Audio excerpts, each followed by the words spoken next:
Okay, this is Matty Nickel, the junior who I am going to interview.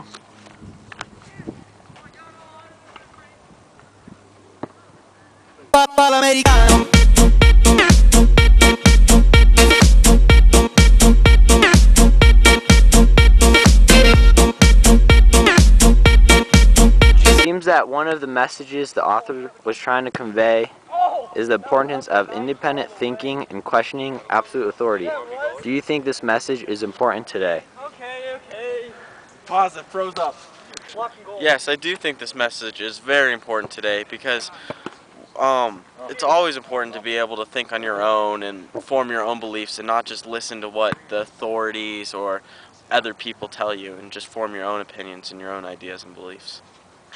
When Orwell wrote the book, do you think it was good warning for the people about danger of totalitarian governments? Yes, I do think it was a good warning. It definitely opened the eyes of a lot of American people to the harmful effects of this totalitarian type government.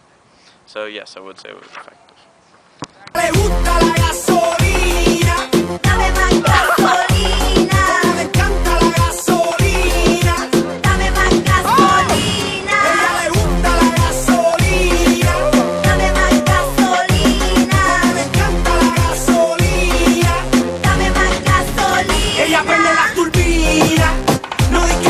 Okay, what aspect of the book affected you the most? The society, his personal life, or the torture? The society definitely affected me the most because I thought it was very, almost scary how, like, we could so easily just conform to one society and all just become the same, and that was really scary to me, and I was like, that affected me the most, for sure. What do you think about the government's brainwashing of the people? I think it's a little extreme. Like, I don't know if it's possible for a government to brainwash free-thinking minds so much, but I also thought it was a good message that we have to be open to think on our own. That way the government can't brainwash us so much. Do you think that any modern government would do this today? Definitely not to that extent, but I would say some governments try, especially through the media, to conform people's beliefs and make them think what they want to believe. How is mind control used today in society? Again, like through the media, especially in times of war, like to get people thinking what our government wants them to think for what's happening in the war.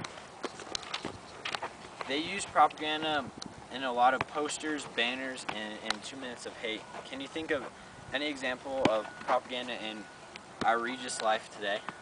One form of propaganda that I would think would be like the Brotherhood, and it's like if you don't fit in with the Brotherhood, then you don't like fit in at Regis, and I don't know. I think the propaganda at Regis would definitely be the Brotherhood. One of mind control techniques they use is isolation, both physical and emotional.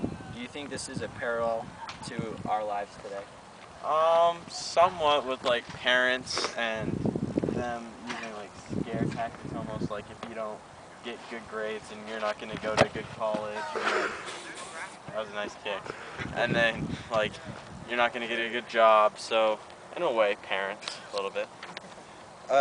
Has the thought of government watching you affected the way you act or talk?